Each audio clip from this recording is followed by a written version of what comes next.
kan qubanutti qabu malee kan qubanu qabu hin jiru beektaa. Hunduu qubanutti qaba garuu qubanuun qabu. Akkuma qubanutti qabu immoo quba akkanu qabus barbaanna beektaa nuti. So kanaaf namoonni akka Daawit kana luuzii gochuun qabu hawaasni keenya. Namni kun muuziqaa Oromoo kana internaashinaal godhee hojjechuu qaba. Akkatti hojjetu haalli jireenya isaa mijachuu qaba. Waan ta'uu qabu uummanni nuti irraa dhalanne beektaa.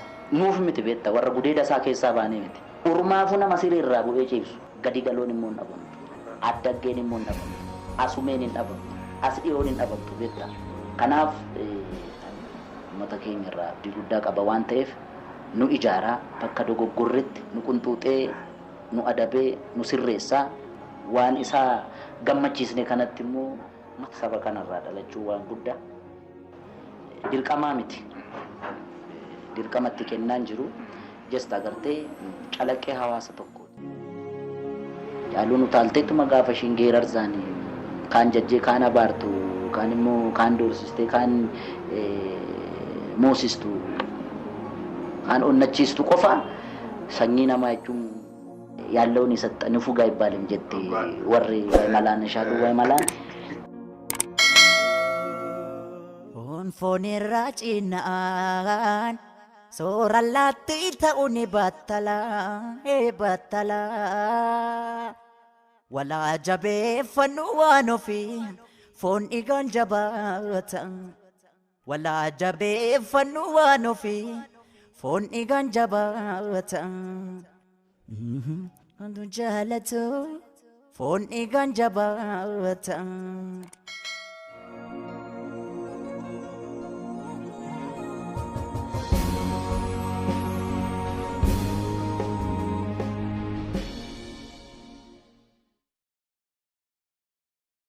Dave Daawit Taaddasan almost waggaa 7 folbeekna kan nuti walitti dhufne tokkoffaa Oromummaa kan lammataa ogummaa so karaa ogummaa isaatii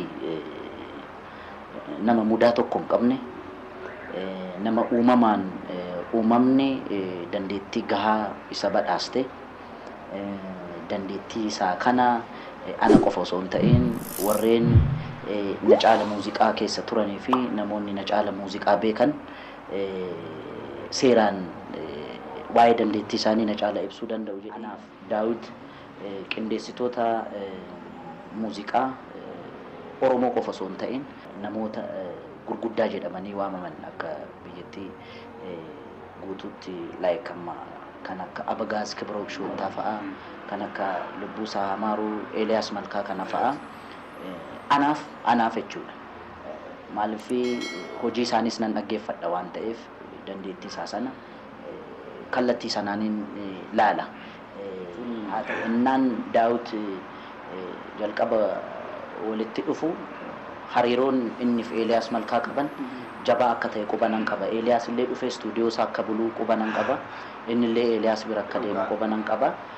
Inni illee addatti Eeliyaasiif dandeettii Eeliyaas kana addatti akka kabaju guddaa fi dandeettii isaa akka inni like modeela godhatutti nan beeka. Anyways dandeettiin isaa nama mudaa hin qabne beektaa. Haa ta'uti garuu tarii hojiin isaa kun akka isaanitti bahee hedduminaan uummata biratti gatiin qaqqabneef adda hin bahin malee akkaataa walitti dhiyaannee dandeettii isaa beekuu anaaf nama cimaa qindeessaa muuziqaa fi miiksii gochuudhaan nama uumamni isa badhaaste nama jabaa keenya jedheetiin fudhadha Daawit. Kana keessatti egaa namoonni aartii keessa jiran immoo akkatti investi godhanii itti fayyadamanii maqaas jireenyas gahaa ta'e akkasittiin jiraatan waan nama gaafachiisu miti waanuma quba qabnudha. Gara keenyaatti gaafa dhuftu xiqqoo rakkisaadha. Amileen hin jirti natti dhaga'amte beektaa. Uummata keenya tokko godhanii onnachiisanii waa baay'eedha beektaa. Dhaloota irratti 2, 3, 4, 5 irratti hin ka'a beektaa. Full time isaa hojjetee umurii isaa guutuu. Umurii ofiin jiraati. Ofiin jiraati. Otuma xinnoo immoo nagadee namichi kun Naggaadeen isan gargaaru jechuudha jedhee tan amma gaalaa dadhabina kiyya ta'uu danda'a beekta. Namallee beekta nama ofirratti waa laallatee nama rakkisullee miti beekte. Maaliif harka caala hojii kanaaf dabarsee of kenne waan ta'eef irra oolee bula akkuma tuu beektu manni isaa stuudiyoodha. Ani amma wal beeknutti yoo wallee walitti mufachiisnee nama dafee dhiifama nama gaafatu ani yeroo tokko nan ariifadha. Inni yookaan hojiirra uumama kiyya gaadhiifa. Hojiirra bulee yeroo tokko dadhabee naa ciisu kana fa'aa na beellamee yoon isa dhabe waraanuman kaasa. Tasgabbaa'ee maal jedhee na sossobee bishaanuma na godha sanani boba'ee dhufe. Deebi'a nama dippiloomaasii hamaa qabu beektaa jechuun nan hubadhaan ga'anis nan jaaladha beektaa baay'een. So kanadha amma walumaa galatti namoonni akka deef kuni just agartee calaqqee hawaasa tokkooti. Aadaa, seenaa, duudhaa saba tokkoo kan ittiin adreesitti godhan kan ittiin walumaa galatti nuti ujummoodha beektaa jechuun aadaa keenyatu nu keessatti darbaa, seenaa keenyatu nu keessatti darbaa, duudhaa keenyatu nu keessatti darbaa waan ta'eef malee kan quba nu qabu hin jiru beektaa. Hunduu quba nutti qaba garuu quba nuun qabu akkuma quba nutti qabu immoo quba akka nu qabus barbaanna beektaa nuti. So kanaaf namoonni akka Daawit kana luuzii gochuun qabu hawaasni keenya. Namni immoo beektaa gaafa dadhabu gaafa ni du'e gaafa ni dadhabee gaafa ni dhiisee gaafa ni kufee harki isaa kiiboordii irra taa'u gaafa dadhabee gaafa maayikii qabachuu dadhabee wiilchariirra taa'e wiilchariirra ulee inni akkasitti mataa ofii firiizii godhatee suufii bilicii uffatee sirbu bar waanuma fooqii sadii qabu nutti fakkaate fa'aa dhufa beektaa. Waan argaa jirru. Kanaaf wal utubnee wal gargaarree hawaasa keenyas quba qabaachisne. I think hawaasni keenya dhugaa haasa'uudhaaf gaafa rakkanni nu biraa hafee hin beeku. Nu gaddus dhiisee hin beeku. Garuu maal seetee gaafuma artistiin tokko dhukkubsatu abbaan qabeenyaa tokko yookaan 200 yookaan 300 kanatti kennee kaameraa irratti obbo Ebeluun artistee Ebeluu kana godhanii jedhanii inni gaariidha. ያለውን የሰጠን ፉጋ ይባልም ጀት ወሬ ወይ መላን ሻዱ ወይ መላን እና ኦቶከሲን ተኢን አካታ ቤቴ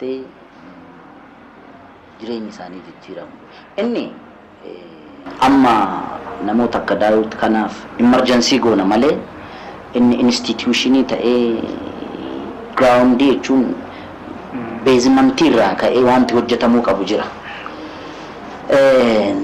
dhugaa haasa'uudhaaf karaa gama aartii Oromoo irratti mootummaanis kaanis akka nuti jabaannu waan barbaadu natti hin fakkaate. Tuma gaafa shingee rarsaanii kaan jajjee kaan abaartu kaan immoo kaan doorsistee kaan moosistu kaan onnachiistu qofa sanyii namaa jechuun bu'aan qabu.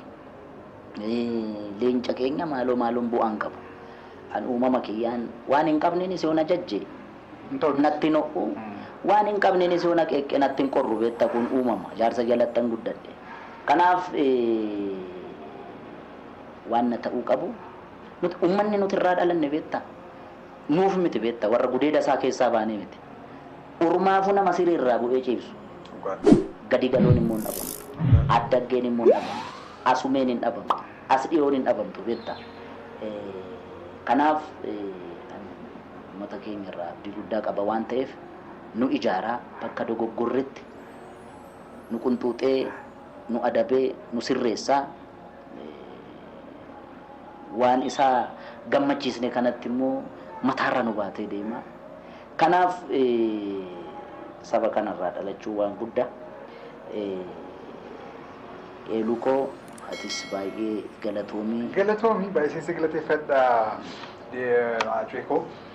Egaa wanti nuti irra kaasne kun waa'ee deebiidha. Deebii fi uummanni keenyas akka birmatuuf beekna wanta kana nuti tusatti ni kaasne rabbiin si gargaaru baay'ee galateeffadha naa jiraadhu. Thank you. kana gargaaruun qoda lammiiti wal gargaaruun qoda lammiiti jiruu gadadootiin qobaasaa kunoo numa jira jiruu gadadootiin.